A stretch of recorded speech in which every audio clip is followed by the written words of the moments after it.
Vamos agora trabalhar com o plano agregado completo, o qual também incide os custos produtivos em cima do nosso planejamento agregado. Neste exemplo, iremos fazer apenas a letra A. Temos uma empresa qualquer, no qual ela quer manter o quadro atual de funcionários, trabalhando no limite de horas extras de até 20% da disponibilidade de mão de obra. Se ainda não atender a sua demanda, ela vai subcontratar.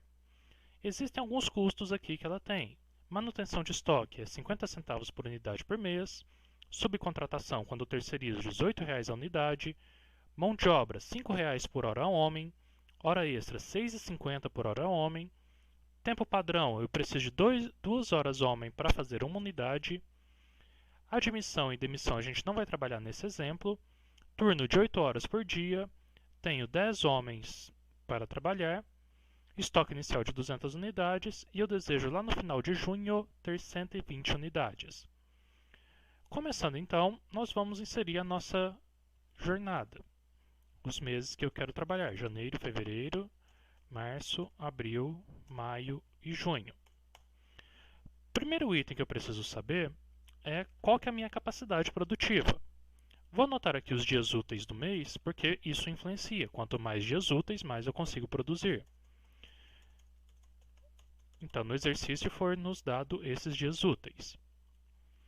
Agora eu quero calcular qual que é a nossa capacidade produtiva. A capacidade produtiva ela vai variar de acordo com o número de dias, as horas trabalhadas e quanto que eu consigo produzir com cada funcionário. Atualmente eu tenho 10 funcionários, porém eu só consigo produzir uma peça boa a cada... Eu preciso de 2 homens para produzir uma peça boa, vamos assim dizer. Ou seja, cada homem produz apenas meia unidade por hora.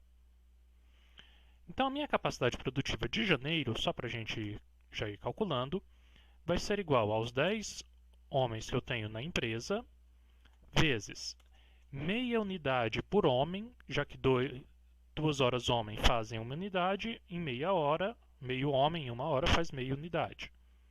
Então meia unidade por homem, homem-hora, vezes 8 horas por dia, que é a jornada líquida da empresa, vezes o número de dias úteis, no nosso caso 21 dias úteis.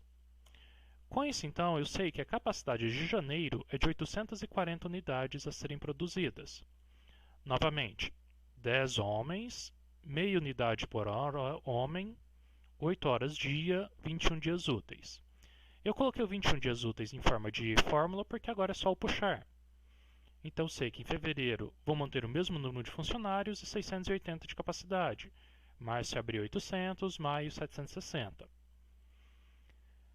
Agora eu quero saber qual que é a hora extra, capacidade em hora extra.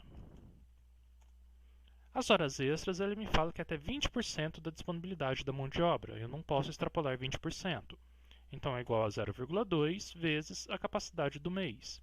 Então em janeiro eu tenho capacidade de produzir mais 168 unidades em hora extra. Se eu vou utilizar ou não é outra história.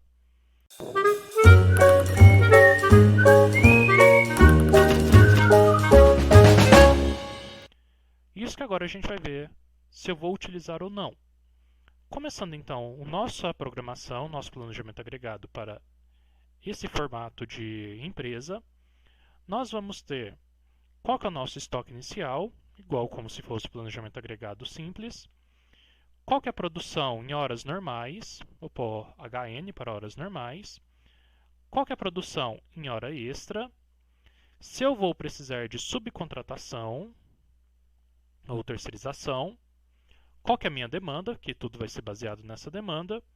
Qual que é o estoque final após tudo isso e qual que é o estoque médio. Começando então janeiro. Janeiro a gente vai começar com 200 unidades de estoque. Em janeiro, eu tenho como demanda 1.100 unidades. É a minha demanda desse mês.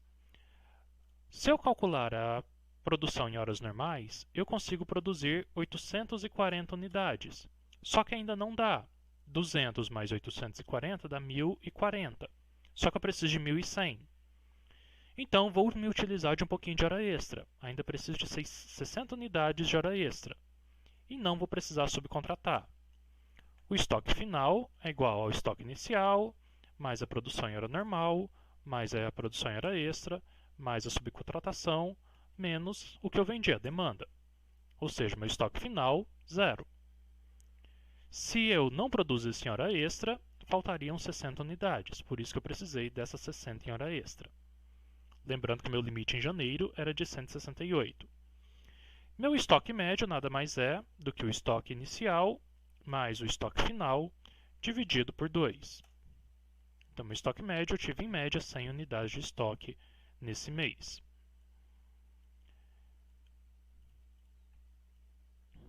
Só organizando aqui para ficar melhor a visualização.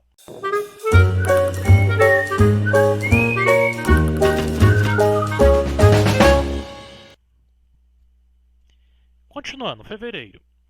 O estoque de fevereiro, estoque inicial de fevereiro é igual ao estoque final de janeiro. Em fevereiro, eu preciso de 980 unidades. E eu preciso produzir para compensar isso. Só que em produção de horas normais, eu consigo produzir em fevereiro, por ter só 17 dias úteis, 680 unidades.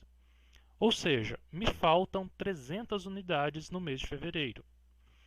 Como horas extras, eu tenho um limite de 136. Então, mesmo faltando 300, eu só vou conseguir produzir em hora extra 136 unidades. Ou seja, ainda ficam faltando 164 que eu vou ter que terceirizar. Aí sim eu zero meu estoque e atendo minha demanda. O estoque de março e assim por diante é igual ao estoque do mês atual. O estoque final é a soma de todos menos a demanda. E o estoque médio, a soma do estoque inicial mais o final dividido por 2. Vou puxar a fórmula para andar um pouquinho mais rápido. A demanda agora é de março. Março são 1.200 unidades. Em março, em horas normais, eu consigo produzir 800 unidades. Só que ainda faltam 400. Em hora extra, consigo produzir 160, ainda falta 240, que eu vou ter que subcontratar, zerando meu estoque. Em abril eu tenho um pedido de 1.200 unidades, consigo produzir 800 em hora normal, 160 em hora extra e 240 subcontratação. Em maio, tenho um pedido de 1.080, consigo produzir 760, mas ainda falta 320. Em hora extra, produzo 152 e vou precisar terceirizar 168. E por fim, em junho, eu preciso de 940. Porém, além dos 940, eu preciso ao final de junho ter mais 120 unidades. Então, além dos 940, eu tenho mais 120 que eu vou precisar manter no estoque ao final de junho. Então, na verdade, em junho eu preciso de 1.060 unidades. Em junho eu consigo produzir 800 e hora extra 160, mas ainda me faltou 100 unidades terceirizadas. Somando tudo, tendo os totais aqui, eu vou ter o total produzido na empresa, em horas normais, de 4.680 unidades.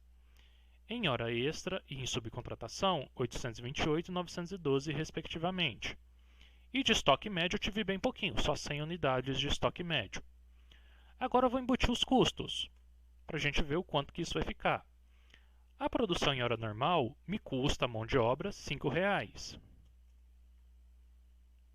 Vou colocar o 5 aqui e puxar contábil. Já a produção em hora extra me custa R$ 6,50. E por fim, a produção em subcontratação me custa R$ 18,00. O custo de manutenção de estoque é 50 centavos. Com todos esses custos, agora eu tenho um custo total, que nada mais é do que a multiplicação de um pelo outro.